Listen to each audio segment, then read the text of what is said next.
जरा ये देखें, वो शख्स जिसने पाकिस्तान को दुनिया की एक बहुत बड़ी ताकत बना दिया, वो क्या कह रहा है। सादा जूते, मामूली कीमत के कपड़े। कहा तो ये जाता है कि आपके बैरून मुल्क खुफिया अकाउंट हैं, बैरून मुल्क होटल हैं, वो सारी दौलत कहाँ है? वो मैंने सब डोनेट कर दी गवर्नमेंट ऑफ पाकिस्तान को। मेरे पास जब आए तो मैंने पावर ऑफ अटॉर्नी दे दी कि तुम सब ले लो। क्या ये ऐसे इल्जामात हैं? झूठे पक्के अव्वल दर्जे के। मैंने आपको बताया ना कि जितने मुनाफिक और झूठे इस कौम में मिलेंगे आपको, खासतौर से हुक्मरानों में नहीं, और कहीं नहीं मिलेंगे। मैं जानता हूँ ये देखकर आपको भी बहुत दुख हो रहा होगा और आपका दिल कर रहा होगा ये कहने को कि डूब मरना चाहिए ऐसी बेहिस कौम को, लेकिन शायद किसी ने ये जानने की कोशिश ही नहीं की कि उन्हें नजरबंद क्यों किया गया या उन्हें ऐसे हालात में क्यों डाला गया।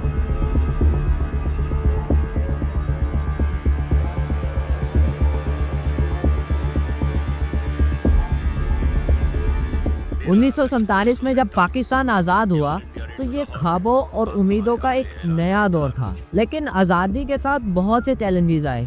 इंडिया के साथ दुश्मनी और कश्मीर का मसला, और इन्हीं चैलेंजेस ने पाकिस्तान को हमेशा अपनी हिफाजत के लिए चौकस रखा। 1965 की जंग ने ये साफ कर दिया कि पाकिस्तान को एक मजबूत डिफेंस की बहुत अशद जरूरत है। 1971 की जंग के बाद बांग्लादेश का अलग होना पाकिस्तान के लिए एक बहुत बड़ा झटका था। ईस्ट पाकिस्तान के अलग होने और इंडिया से शिकस्त ने पाकिस्तान को दो हिस्सों में बांट दिया, और यही वो वक्त था जब मुल्क को एक नई स्ट्रेटेजी की जरूरत महसूस हुई, एक ऐसी ताकत जो उसकी हिफाजत की जिम्मेदारी ले सके। फिर आया 1974 जब इंडिया ने अपना पहला न्यूक्लियर टेस्ट स्माइलिंग बुद्धा किया। यह सिर्फ एक धमाका नहीं था, बल्कि पूरे साउथ एशिया के लिए एक खतरनाक सिग्नल था। पाकिस्तान के लिए एक नए खतरे का आगाज था। उस वक्त के वजीर आजम जुल्फकार अली भुट्टो ने तब कहा, हम घास भी खा लेंगे लेकिन न्यूक्लियर बॉम्ब जरूर बनाएंगे, और यही लफ्ज मुल्क की तकदीर बदलने वाले थे। इस मिशन के लिए एक हीरो उभरा और उसका नाम था डॉक्टर अब्दुल कदीर खान। वो 1936 में भोपाल में पैदा हुए और 1952 में पाकिस्तान आए। यूरोप में मेट्रोलॉजी और न्यूक्लियर टेक्नोलॉजी सीखी। जब उन्होंने इंडिया के टेस्ट के बारे में सुना तो उन्होंने भुट्टो साहब को खत लिखा और अपनी खिदमत पेश की। यह उनका मुल्क के लिए वक्फ होने का सफर था, लेकिन जितना आसान लगता है ये सफर उतना आसान नहीं था। वेस्टर्न ममालिक ने सैंक्शंस लगा दिए, टेक्नोलॉजी रोक दी, कनाडा ने हैवी वाटर बंद कर दिया और CIA हर कदम पर नजर रखे हुई थी। अमेरिका जो पाकिस्तान का कोल्ड वार के दौरान अलाय था, हत्ता कि उसने भी पाकिस्तान के न्यूक्लियर एम्बिशन पर अपनी परेशानी जाहिर की। 1974 में इंडिया के टेस्ट के बाद अमेरिका ने पाकिस्तान पर सैंक्शंस तो लगाई, लेकिन वक्तन फवक्तन मिलिट्री मदद भी दी। ये कॉम्प्लेक्स रिश्ता था जो पाकिस्तान के लिए फायदा और नुकसान दोनों ही लाया। फिर भी पाकिस्तानी साइंटिस्ट और इंजीनियर्स ने हिम्मत नहीं हारी। यह एक मुल्क का जज्बा था जो हर मुश्किल को पार करने के लिए तैयार था।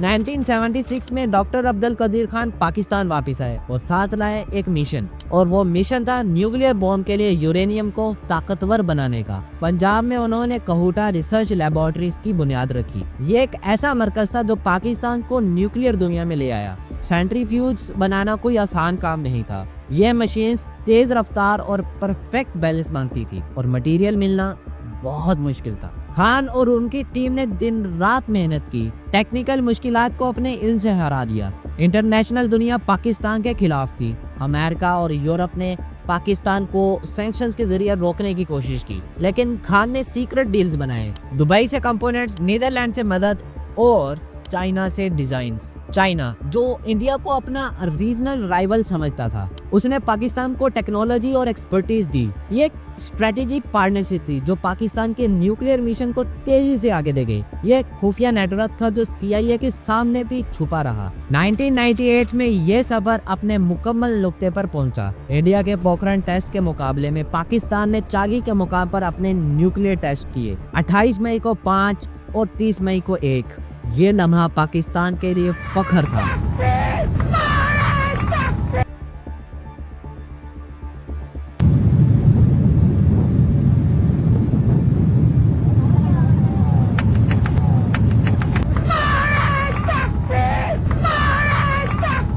खान और उनकी टीम की मेहनत रंग ले आई और पाकिस्तान न्यूक्लियर ताकत बन गया।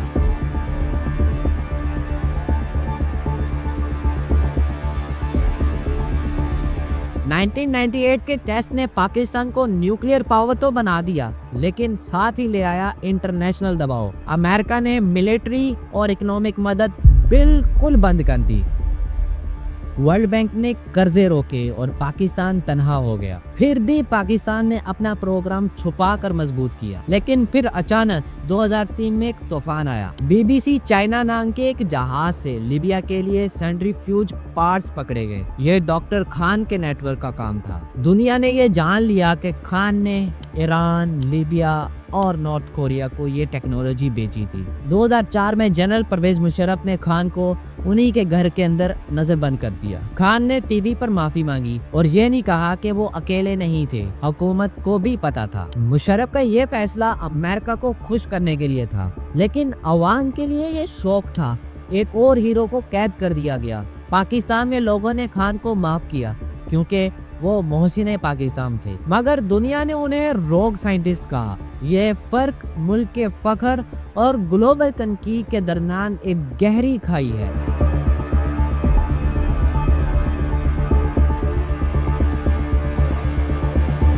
डॉक्टर खान पर इल्जामात गहरे थे। 2003 के BBC चाइना वाक़ये ने उनके नेटवर्क को खोल दिया। ईरान के नेटेंस प्लांट, लीबिया के खुलासे और नॉर्थ कोरिया के लिंक्स, ये सबूत साफ थे कि खान ने न्यूक्लियर टेक्नोलॉजी बेची और शायद पैसा भी कमाया। खान ने कहा उन्होंने हुकूमत के साथ काम किया और मुस्लिम ममालिक को ताकत देना चाहते थे, लेकिन सब सबूत उनके खिलाफ थे। क्या वो सिर्फ मुल्क के लिए काम कर रहे थे या पैसा और आइडियोलॉजी की वजह थी? ये सवाल जवाबों के तालिब है। खान के काम ने इथिकल सवाल पैदा किए, हीरो या खतरा। पाकिस्तान को तो उन्होंने न्यूक्लियर ताकत दी, लेकिन दुनिया के लिए न्यूक्लियर खतरों को और ज्यादा बढ़ा दिया। उनकी चालाकी ने न्यूक्लियर कंट्रोल सिस्टम की कमी को भी उजागर किया।